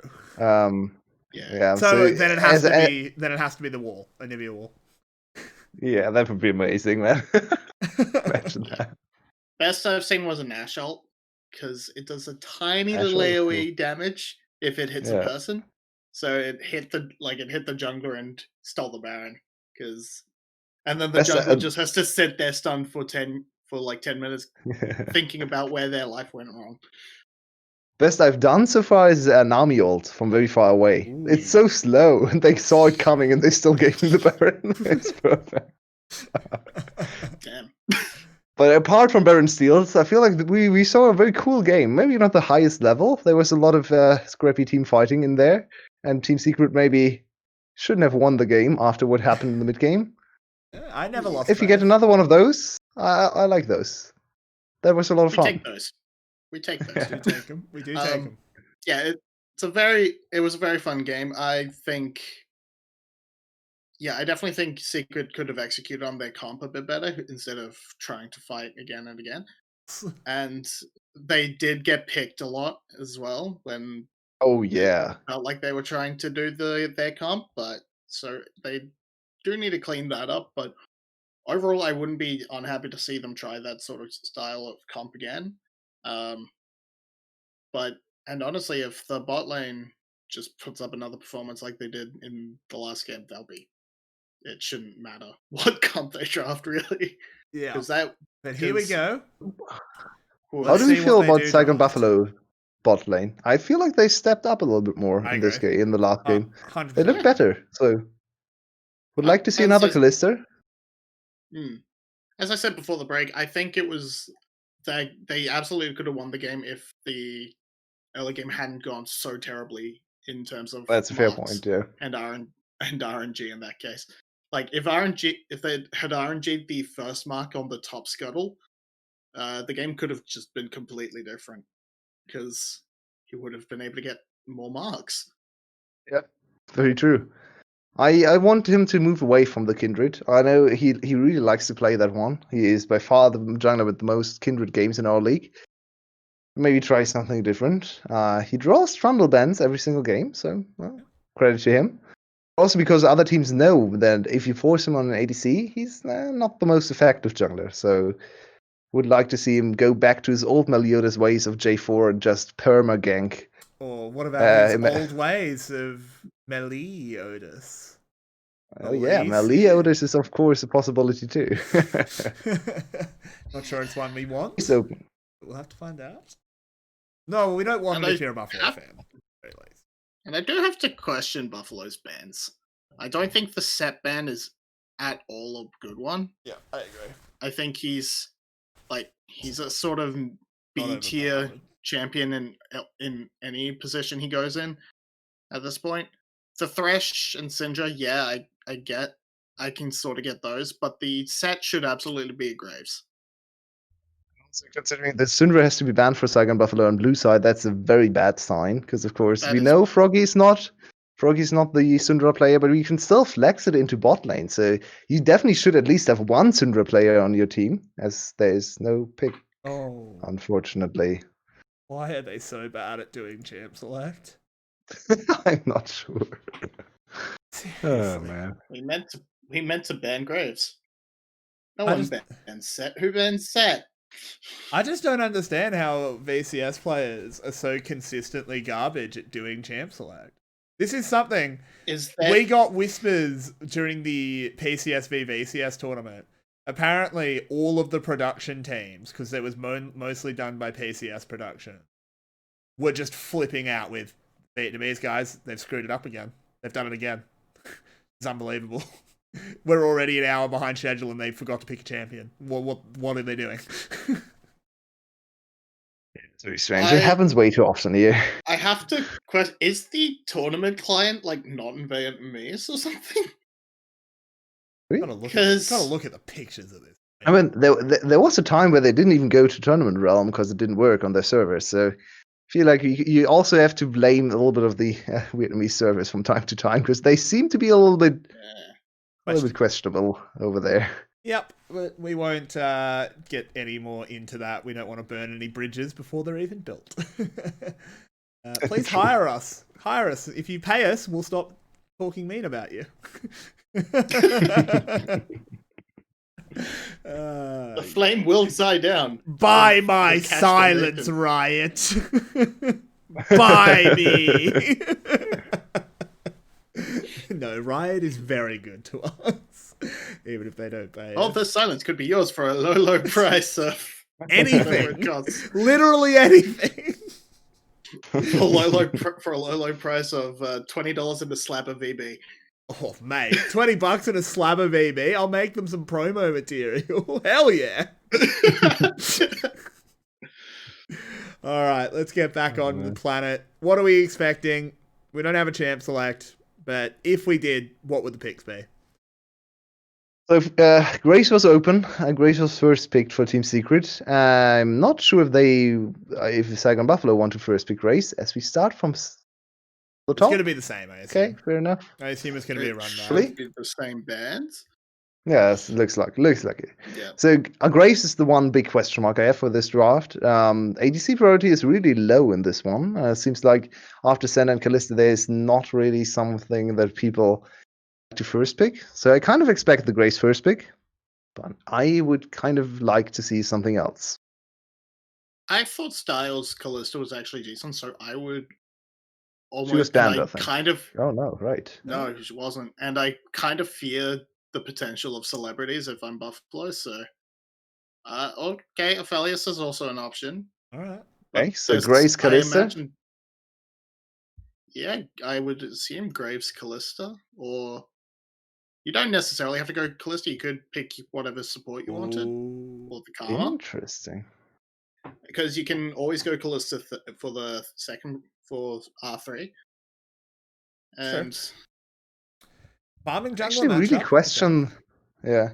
This is the one they hovered last game as well, and 𝗕𝗂𝗧 wasn't confident enough, and then it got banned in phase 2 of the bans. So this time around, they lock it in at the start. Farming jungler for 𝗕𝗂𝗧 always a little bit of a question mark, but in terms of farming, he actually kept up with DNK last game. So, DNK has played this matchup with Ignite and has absolutely murdered Nidalee in the jungle. So we'll have to see how 𝗕𝗂𝗧 can influence this one. Usually it's weighted a little bit towards Nidalee. So usually she should be the one to come out ahead, but not against Ignite. So definitely not. This is just not going to be picked.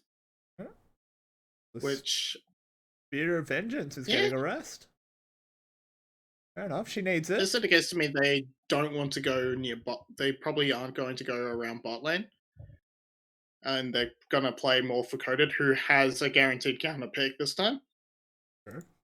Also minds back to the playoffs, where we always said, 𝗂𝗃𝗧 is such a big champion and 𝗕𝗂𝗃 can't play 𝗂𝗃𝗧. They never play 𝗂𝗃𝗧. A celebrity can't play 𝗂𝗃𝗧. Then he just randomly picked 𝗂𝗃𝗧 and looked amazing on her. I feel like we're falling back to that, where he never picks 𝗂𝗃𝗧. Because the team just doesn't want to play around bot lane. A little bit confusing, but I think Ezreal into 𝗕𝗃𝗧 is actually absolutely fine. So I don't mind it too much, especially because Celebrity is also a very good Ezreal player. Yeah, and it could also be the fact that if you are flexing the Karma, Ezreal Karma is somewhat better than Karma 𝗂𝗃𝗧. Yeah, for sure. So that could be another factor into why they've picked up the Ezreal. And I would assume they would be picking either their mid laner or support in their next rotation, though they could easily just grab Wukong for Coded. They could either go Wukong or try to bait Saigon Buffalo into Wukong and go Jack's last pick. Jax is open. Yep, I like securing this Twisted Fate. I like this. Yeah, also, getting a last pick for Coded is definitely not a bad idea. Yep. But I think this is all pointing towards Jax. Flex pick open. Yeah, this is Buffalo have to decide, can you deal with the Jax? Because if you pick Wukong, you're getting Jax. Yeah, and even though the last game looked rough, 𝗂𝗃 has looked amazing on Wukong, so I think they want to go. Okay. Him back. Oh, no. No. Great that's Froggy. That's Froggy Fiddle. That's Froggy Fiddle. That's not him. That's Froggy Fiddlesticks. It could be him. Could still be him if you go Nautilus mid lane. Whoa, they don't do damage. It could be him, but no, there is no damage on this comp. They don't do damage. They've TSM'd it. They've TSM'd it. Style needs to carry this hard, and they need to give him early kills. So they kind of. Yes. This is the counter. This is the Ornn counter. Can you corner the Ornn? One of many. You can actually play it. I can't. Bang. There you go. So hard. 𝗏𝗃𝗃 has picked up the 𝗏𝗃𝗃, and he's going to be bringing Holy Wrath to the top lane. We are going LCK now. Nice. I like it. We haven't seen Kayle so far, but she's such a strong champion. So I'm a big fan of her. Thank you. 𝗕𝗃𝗃𝗃, yeah, let's go 𝗕𝗃𝗃𝗃. This is a really good LCK draft, I think, for the Secret. Yeah, this looks very nice Korean to me. Secret, though I don't think a Korean jungler would ever go Ignite on Graves. That's a good Very point. true. That's a good point. Yeah. So Buffalo's draft, as we've said, has next to no damage. So 𝗕𝗂𝗧 really needs to pop off early and snowball their spot lane ahead, because otherwise they are doing nothing until 3 items, unless there are massive crow storms, because even base damage on that is pretty ridiculous. Not really. And I have to say, I absolutely hate on Nidalee as a pairing, because all the Nidalees I see succeed play around top side or top lane. And you don't want to play around on. I mean, you can, but it doesn't really do much unless you get all the kills. It's like, okay, on gets 2 kills, and Kayle still scales up to be a strong side lane threat. So what did your kills do? I really don't like this pairing. I like Nidalee together with very easy setup CC like Renekton, like Wukong, where you can really go for the kills and snowball your top laner. This is not the one you want to go for. 𝗕𝗂𝗺 has CC, but can you gank mid laners nittily? It's not too easy. So, this looks out of place for me. Yeah, the somewhat saving grace is in the early game. It's a very, very squishy comp. So on the side of secrets, the base damages on 𝗕𝗂𝗺, Ornn, and whatnot are going to be doing a lot. But Vinnie, yeah, there's no damage. You got to pick a prediction. There's no. Are we going to game 3? Damage on there. Are we going to game 3? I do not think we're going to game 3 at all. All right. Well, we'll talk to you after this game, and we'll know if we're going to bed or a game 3. Talk to you in a bit, mate. Always love having a chat. One day, I'll just mute my mic, and you can just do play-by-play. That'll be fun. But your way. This time, me and you. What do we think? And of course, it's our first Kayle, so let's just focus on her. We have Kayle can get different rune setups, of course. A lot of Kayles like to go footwork just for safety. A lot of Kayles have started to go more aggressive runes as well, especially for early trading. The PTA is super strong, press the attack. This matchup, I have tried to play this a few times, and admittedly, I'm really not the greatest at laning.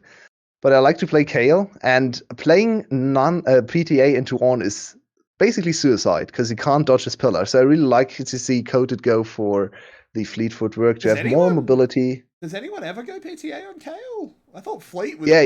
They definitely do. Okay, my mistake.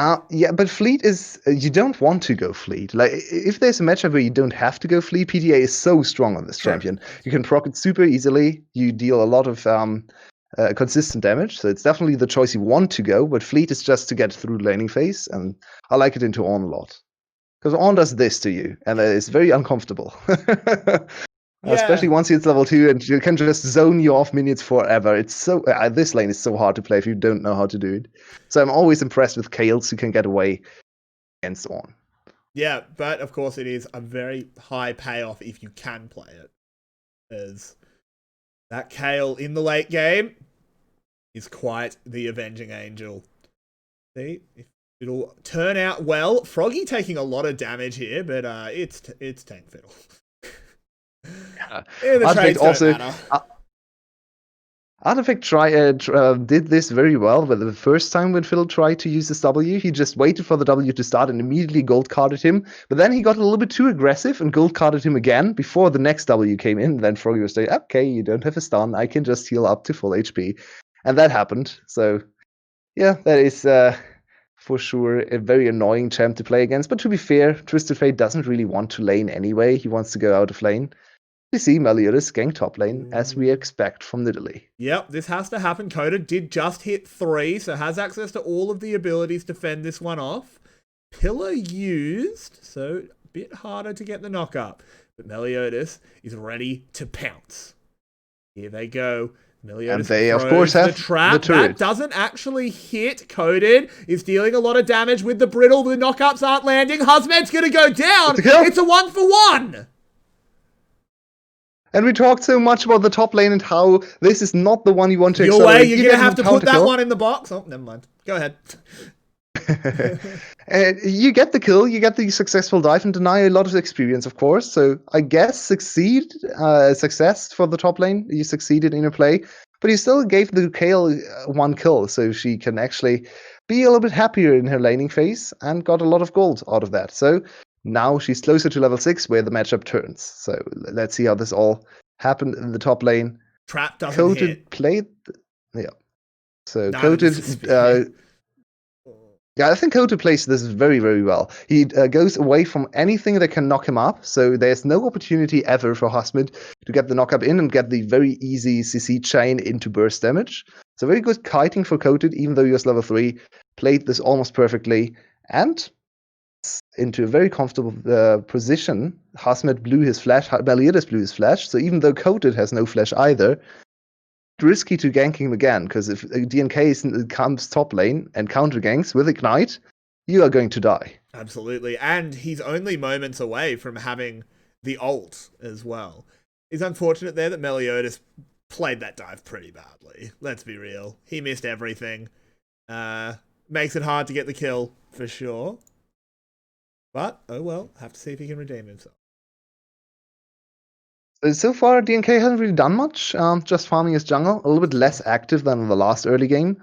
There's a little bit more resistance, of course, with the Nidalee compared to early game Kindred, so understandable. But I want to see him utilize his Ignite, because it doesn't really do much on the late game, so see if we can use that one for a burst gank at level 6, because that is a lot of damage. That's probably more damage than any of the solo laners has at this point, especially considering we have 2 tanks in the solo lane for 𝗬𝗲𝗺 and 2 weirdly scaling mages Team Secret, so I feel like DNK can really bring the herd to any of the lanes. Absolutely. It's not super easy to gank any of the lanes.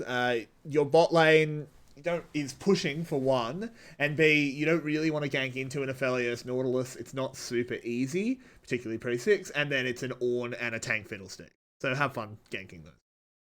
Yeah, it's great, yeah. Fiddlesticks is just going to fear you and walk away. He might just be looking for more farm and counter ganks. But speaking of counter ganks, Kayle ult being used early. I love seeing Kales that know to do that early. As he maintains the health. And such there a it useless is. gank. On to the Fiddlesticks. And oh, they actually kill him. Froggy cannot get away. And Secret start off well. Tank Fiddlesticks, you say, but he's pretty squishy still, so True. that was He quite did an proc easy the gank aftershock, for it seemed. DNK. Not sure where his fear was. We'll have to get a replay. I think he used it in the trade before, and we still see a lot of early top lane attention from Meliodas. They want to put Kayle behind, but I think it's too late. I think they need to shift their focus. Kayle is now fine, and they will lose so much if they continue this topside pressure. Kayle is behind in CS, but who cares? It's really not a big deal for her. She's still going to scale up, build very different items from Ornn. So even if Ornn is ahead in CS, it's not going to matter for Kayle. I actually think this dragon is super handy for Coated as well to have his ultimate up more often for ganks. 100%. And as you said, we have to praise him for his ult usage. That was well done. Just immediate ult, no chance to ever get low, so no one could could try to pounce on him and get the 1-for-1 trade or anything. He stayed super healthy. A lot of players on Kayle have an instinct that, oh, I used my ult to dodge the last tick of damage. Okay, well, A, you can just get flashed on. And B, if you do that, you have to back. Coda didn't even back. He just ulted, didn't take any damage, and said, okay, well, now you don't have kill threat, so I'm just going to stay in lane and farm. But welcome to the pause zone. Apparently we have... Rift again. This gives us a chance to bring in a third voice. Vinny, what do you think of this early game? It's not going well, is it? Well, depends really who you're for one team, right? Yeah, true. It does depend who you root for. So if you're Buffalo, you're really annoyed at how scuffed your ganks have been. The first one, excellent, really well played by Coda. Dodged everything. Meliodas missed everything. Depends how you want to look at it. And he's good, really good flash to get away from any knock-upable terrain and whatnot. And then good ult usage on the second attempt. Yeah, so it's been rough for them. They have tried. You can't fault them for trying. That you can fault them for not doing it correctly. You can kind of fault them for trying too, because we talked about this in Champion Select. Ganking for an Ornn is not the way you want to go. Snowballing the Ornn is not going to lead anywhere. So I really hate this Ornn pick. So starting from picks and bans, I just hate the Ornn for Hasmid. He's a good Ornn player for sure, but he's such a good carry player. You can accelerate him on the carry so much better. You can play around him. Putting him on Ornn and then still playing topside is so counterintuitive. I hate this. This is really... maybe they win the game and prove me wrong, but the start is definitely not looking great. Yeah, and if you look bot lane, Ezreal Karma, as you would expect, is perma-pushed, right? They're always up in the tower, so that should be a pretty easy gank, especially with Nautilus and Aphelios set up. And those champs do die pretty easily. Support Karma can get popped very easily if absolutely lands. Barely even needs to land, honestly, but So It's not yeah, hard to hit a spear on two roots on your bot lane. So yeah, sure, that maybe is the also gank you true. should look for. Yeah, you probably want to be going bot then. that is a fair point. So yes, you can't fault them for trying that top lane get the top lane gank. And it's a I super think a damage lot of composition teams, as yeah, well. I Yeah. think Oh, no, I think a lot of teams just see the 𝗂𝗃 and are super scared of the potential of the 𝗂𝗃. Don't take into consideration that 𝗂𝗃 actually doesn't do much until she hits, like, let's say level 12, level 13, and 2 items. She doesn't really need level 16 anymore. She's quite a strong champion on 2 items at level 11. Still, that's a lot of time in the game. And if you can make something happen on the other side of the game, the map is going to lead to a victory. 𝗂𝗃 alone can't carry the game. She's not going to win the game alone, especially into Aphelios. So I think a lot of teams that are just kind of tunnel visioned on the 𝗂𝗃, yeah, trying to put her behind when that is actually not the correct approach. She's such a safe laner. Absolutely. And Vinny, thanks for having a chat. It means I didn't have to pretend to be an analyst in the pause. We are back in game where I'm actually useful. So, let's see if 𝗦𝗶𝗶𝗺 does realise that ganking the 𝗂𝗃 is a fruitless endeavour, or will he continue bashing his head into that one? Doesn't think Buffalo are going to rotate up for the Herald. It's not answered yet, so this should be something back for them. Run straight in vision to the Herald. Okay, not even an attempt to conceal that attempt. Very funny. So now Team Secret, they are very far behind tempo on this play, so they will concede this one and try to trade for turret platings. Yep, we'll have to. I like this. This is the first very good move from Saigon Buffalo. Also puts pressure on the 𝗂𝗃, who now can't really overextend into the lane to collect gold. Ezreal early on with Tia build, not the best turret pusher either. So this should be a very positive gold trade for Saigon Buffalo in the end. Yep, Celebrity will get a couple of plates here. I think they did get 2 plates in this passage of play. They're definitely not a disaster. Yep. If they can't crack a tower with the Herald, it's not so bad. But Aphelios still gets some time to work on this tower here. 𝗀𝗃's going to really struggle to push him away, since I don't think they know where 𝗦𝗶𝗺 is. Ooh, they're about to know, though. A Celebrity has been found. He gets cracked with the hammer and the Flash. horn. Hello? I don't think Flash was saving him. He could he flashed the second part of the on knockup. Yeah. Please. What were you doing? What was that? That was so bad. Pretty bad. Okay, so I was actually quite confused with this swap because Nidalee did not try to go top lane, which is the standard play, soften the turret in top lane and then go full on for the first turret with the Herald you just secured. Instead, she went bot lane, didn't even drop the Herald there. So let's take a look at how Celebrity overextends into this one. Could have flashed it's knocked that up. You could have flashed that one. Could have flashed. Could have flashed here. Here. Could have flashed there. Or here. Or here. What? At any point, he could have pressed D. Maybe that's the problem. He's got it on D, so he thinks he can't flash. He can only glash. Even glashing would have helped there, I feel. True. But here is the top lane push. It was so bad. It was. Herald summoned up, but they're calling in a Twisted Fate ult. They want to try and turn it around. Hin's in a lot of trouble, and he's going to the grey screen. At least he pressed it. We're getting the masterclass on Glash in this game. So that's why Celebrity didn't want to flash. He was just too scared of messing that up. So he said, I would rather die than embarrass myself on stage with a fail flash, even though there was no way he could fail flash there. Well, you say that. You say there's no way he can fail flash. We've seen some shit, dude. That was great. That was great. So they failed to break the turret, still close the gold gap. Very, very good passage of play for Saigon Buffalo. They get back into the game. Of course, the 1 kill in bot lane helped. Time. Yep. Moving into mid game though, I feel like Team Secret still is very happy with this position. Of course, it could have been better. Their early game looked very solid, but it's still going to be a plate here for 𝗀𝗃, so even more gold into the pockets of 𝗀𝗃's 𝗂𝗃, which is just scaling up slowly but surely. And the team fighting is super strong on this comp, so I feel like it's even going to be 2 platings. Wow. It was, yes. I mean, overall, So, yeah. if we take the whole passages of play that came from that Rift Herald, Team Secret actually came out really far ahead. They got a kill and they got 4 plates. They got 2 in the bot lane, 2 in the top lane.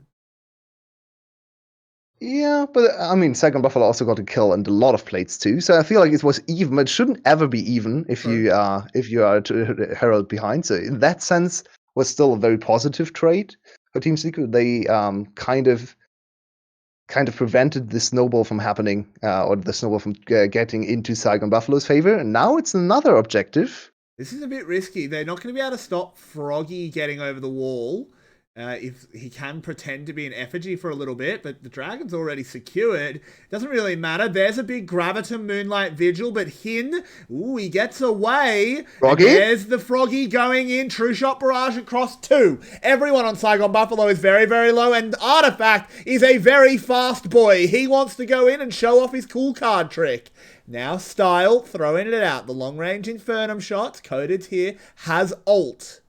Very importantly, looks like they want to go for the dive. There's a stun on the Aphelios. Artifact goes gold. 𝗦𝗏𝗆𝗃 trying to pounce away. Coded under the tower. Brings down the nicely done. swords. DNK just survives. Froggy and 𝗦𝗏𝗆𝗃 fall. And I believe the game has cracked open. What a great play from Team Secret all around. They stayed on the dive. It was quite risky, but the Artifact saw the opportunity to really turn this run around, went super aggressively into the enemy and used this Messiah technique to delay the fight. Coated with great execution. 3 kills to him on the KO. 2 kills, of course. He had 1 from the earlier dive. Get the dragon. They get all the kills. Dragon Snowball is still possible too.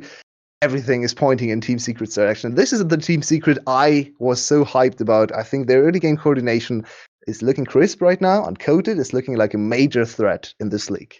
Yeah, absolutely. Coded is definitely trying to etch his name up there with Kiaya and 𝗬𝗲𝗺, as he is looking very, very frightening. Just stop attacking the jungle creep to get the... Okay. That is not fighting back. You can wait with the pink ward there, but okay, fair enough. Why not? His items. Right now, 𝗬𝗲𝗺 does not want to go in lane against him. It is not going to burst 𝗬𝗲𝗺 down, but 𝗬𝗲𝗺 can't keep up with the sustain, of course, on Coded's side. This is a very big items power spike. And yeah, right now Coded will hit level 11 in the next wave, so he is going to be able to push down turrets very, very quickly. Very interesting here. What will end up occurring? We have a game that is 2,000, nearly 3,000. You turned into LS, okay. Did I? That's a phrase he always uses. End up happening. That transpiring. What? It's the LS special. Apparently LS gets really distracted in casts as well and loses track. Because yeah, I got a bit distracted there, I'm sorry. But you know who else is distracted? Rift Herald. Surely. Yeah. Yeah. Surely once again. Started by 𝗬𝗲𝗺𝗺, and they have better positioning. The Rift Heralds were well executed, both of them, this game from 𝗬𝗲𝗺, and Team Secret doesn't really care about those. That's quite surprising, because of course the one play I highlighted this week was about Team Secret's Herald play, so it's a little bit sad to see them not care about Herald this game. It's been a good so call, far, though, I think. Yeah, they didn't really achieve much. It's kind of just a reset right now, so they they kind of tried to use this to reset tempo, because they were a little bit behind in that aspect when it came to resets. So they used the time to all reset and get back on the map. It cost them 1 Rift Herald, but this shouldn't really amount to much if you look at the map positioning, because bot lane turret is almost full HP, mid lane turret is almost full HP and will be defended by Celebrity. So it's going to be hard for 𝗬𝗲𝗺𝗺 to use the Rift Herald in a very effective way. So I feel like this play is definitely okay to make for Team Secret, and would be a little bit risky to overstay to contest Rift Herald. Yep. Coded continues to grow the lead on the 𝗂𝗃. This is already a problem. This is a 3-1 𝗂𝗃. Level 11. This is an issue. How do they kill this 𝗂𝗃? What do they do about her? Yeah, Probably not much anymore. We saw one in our chat. One person is already counting the levels to level 16. I want to caution that. Level 16 is not That's what actually that big message of a deal for was. 𝗂𝗃 anymore. Yeah, it is. You see that spammed in every single 𝗂𝗃 game. When the rework was, the second rework came in, when they just changed her range to level 6 from level 11, she lost a lot of her power at level 16. She is still definitely a very strong champion once she hits that mark, but she actually gets to the same amount of damage output at level 11 already, if she full stacks her passive. So don't underestimate 𝗂𝗃 before level 16, just because she's very strong at level 16 too. And speaking about how they kill 𝗂𝗃, they basically need 𝗀𝗃 to in, because right now they have no access to the backline, and he can do whatever he wants. And speaking of doing what they want, the Buffalo think that they can start up an Ocean Drake as DNK is in the bush. Haven't actually seen him really ignite anyone this game. Sure he has, but haven't noticed. He is close. This is a bit of a 50-50 at the moment. As there goes a true shot barrage, and it is going to be picked up by 𝗦𝗏𝗆. Doing well. Froggy with the Crowstorm. 𝗧𝗲𝗺 trying to zone them off. They're just trying to get out of dodge. And they did. They got the dragon. That's not useless. No. I'm talking about 𝗕𝗃𝗺𝗃. Oh right, yeah, no, he's useless. Yeah. So this is something we've seen now in both games for Team Secret, where they kind of failed to be on time for objectives. Maybe a little bit of a today thing, because that is actually something I thought they were good at, especially when it came to early game objectives. But today they're showing some deficiencies in that area. It's definitely some problems getting all synced up and contesting the early objectives from a strong position. Happened last game as well. Doesn't really do too much, delays the Ocean Soul, which is annoying, but they are still on a scaling advantage, so it shouldn't really matter too much. But right now, 𝗬𝗃 and Buffalo can just chill, can just farm. They don't really need to contest anything. Baron is possibility soon, but it's kind of unlikely that Team Secret is going to commit for that.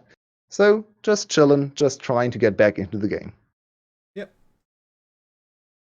Well, the Buffalo definitely have a lot to do. They'll crack the mid lane. They get a little bit. That opens the map up. See what happens. I'm really unhappy with Team Secret's map play in the last few minutes. They've given up so many objectives from such a strong position. Look at the items.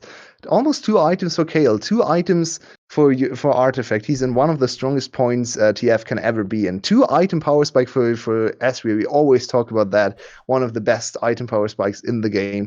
And they just cede all the objectives, all their pressure just dwindles away. It's very strange how they play the map right now, how they played the map in the last few minutes.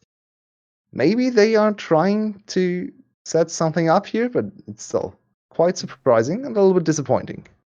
Yep, it's going to be interesting. Sorry, I was a little bit zoned there for a moment, but I promise you have my full attention back once again. I just had to fix something up. But it's fair. Nothing really happened. We are a little bit of an omega lull state, of course. we get our first 𝗂𝗃, so we have to have an omega lull state. One thing I do want to bring up here, and you might have mentioned it, of course, is that we mentioned they have no access to 𝗀𝗃𝗺, but let's pretend they do kill him. That doesn't actually deal with all the problems, does it? Because Celebrity's even slipperier. Might not have as much damage as a 𝗂𝗃, but Ezreal's no slouch. And how exactly are you killing both of them in a fight without the minting? Yeah. That's a very good point. If you look at the composition for Team Secret, they have a lot of damage dealers, right? They are a lot of squishy members as well. Yeah, 5 ranged and 4.5 damage dealers basically. So I would have actually liked to see Froggy go for AP. I know it's not the style you want to go for in mid lane. I know you always go tank fiddlesticks, but think about the possibility of the wombo combo and killing all of the squishies together. That's actually a very good counter into Team Secret's composition, in my opinion. A fiddlesticks that just jumps on all of the squishies and just AoEs them down. Because right now, I feel like your point is very, very valid, where they just don't have the damage to kill all of the damage dealers on the other side before they can fight back. So even if they get a good start for 𝗧𝗲𝗺, who is actually in a very strong position right now, I feel like it's just too little damage to really deal with them.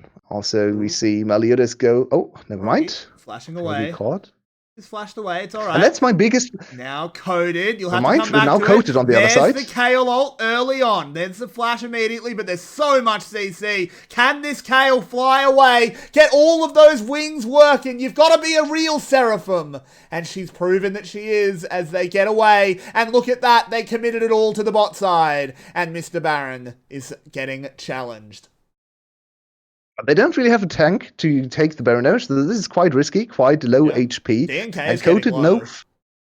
Coated did arrive. This is very, very risky. Oh, wow. Coated. Sorry. The Fiddlesticks goes in. Baron is secured by Team Secret. They're all up against the back wall, but it doesn't seem to matter. It's 1-for-1 at the moment. 𝗬𝗲𝗺 in the back line. 𝗧𝗲𝗺 doing a lot of zoning here. And now the rest of the Buffalo are just trying to get away. Can we look at the top side of the fight? It's really important. It's Celebrity versus 𝗬𝗲𝗺. And 𝗬𝗲𝗺 wins it. Will pay for it with his life, but denies a Baron buff. Props to DNK and, of course, the Artifact carrying the fight there. DNK was able to not use the smite to just heal up, but just use the smite to secure the Baron. Very good patience, very good. Yeah, he stayed cool in the situation there and secured the Baron for his team. This could have been a disaster as we see him get caught. Okay. This is also a little bit of a disaster, of course. They will lose another dragon. Or will they? Maybe not. Ooh, the dragon being challenged for sure. As now Coded taking damage. Hin is gonna go down. And Buffalo can't really fire back, unfortunately. Now, DNK is still dead. They still don't have their smite. And 𝗬𝗠𝗠𝗃 is here unchallenged. This is dangerous, Coded. You don't want to drop that dragon low. You'll lose it. Ultimate. And there comes the Fiddlesticks. He absolutely does have ultimate. There it is. They've killed the 𝗬𝗠𝗠𝗃. 𝗬𝗠𝗠𝗃 being chased away. And it's a hard-won fight for Team Secret once again. And Jesus, at this point, it looks unwinnable for the Buffalo. It absolutely does. Where did Style go? He was popped in a second. Back wow, to the Artifact is moon. really bringing the bird. Back to the moon. And we still haven't seen the replay of the Baron. That actually was such an impressive fight where I want to praise Artifact, but we don't have time. It's such an action-packed game. And as you said, it looks unwinnable now. Coated level 15. Artifact is so strong. Coated also 2 completed items now. 5, 1, and 2 on our very first Kayle. He's the only player I could see play Kayle. Do you want to go for this? Okay, Coded. No, you really don't. I think Coded assumes he must have a team nearby.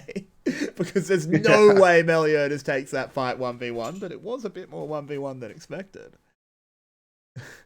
Now, Rabadon's coming in for Artifact. Usually, we see TF be a little bit of a facilitating force in team fights where he brings the CC, a decent amount of damage, but not really chunking people down too much. This is very different. Here he goes. Deals a lot of damage with the gold card, and now 𝗬𝗲𝗺, he's got to run, but I don't think those stubby little goat legs will get him very far. DNK is chonking him down with that shotgun. The knock-up does not land onto anyone. And there goes 𝗬𝗲𝗺.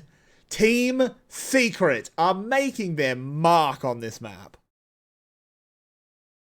Yeah, their map movements hasn't been the greatest this game, but their fighting is very good. And this is another part they had to step up. They had to improve on. I actually think like this is very much looking like a different team, because Team Secret was the one team that was super good about map movements and a little bit worse about fights. And this game looks like the complete opposite. Yeah.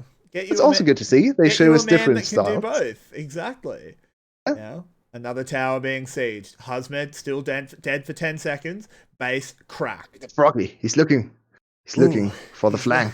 Ooh, he's going to go in. The tank Fiddlesticks. He's going to go in, open up his chest and launch the tickle cannons, but Coded has been hooked. There's a double knockout onto the backside, but it doesn't matter. There's no damage out of this Buffalo comp. Coded gives himself a preemptive ult. There was a bigger 𝗬𝗠𝗠𝗃 ult, but it's still not going to be enough. 𝗬𝗲𝗺 gets locked up. They have a very low health bar on DNK, but he's the only one even remotely low. There where they go. Ooh, a little bit over aggressive there by Celebrity, but he's okay. He walks away. It's an inhib down, a fight won, and a series possibly threatened. No wave at the this moment. Wave is pretty late. I feel like this is not. Is it enough to get the series? It's going to be close. Hin is up, but no one else is going to be. It's all on 𝗬𝗠𝗠𝗃 here. And Hin, There they go. They're bursting it through. One Nexus tower down. A lot of damage. There's a tether onto Hin, and I think it absolutely will be enough to take the series. And Team Secret, we thought the Buffalo had a chance, but Secret prove us wrong as they take a dominant 2-0, and Game 2 was an absolute shellacking. Welcome back, Vinny. What a game from Team Secret. What a great draft and what an even better execution in fights. Very impressive. Yep. It's a very, very good game out of them. Buffalo did not do that, though. They had a very rough game. Style, once again, I mean, this one wasn't entirely his fault, but he really didn't do anything.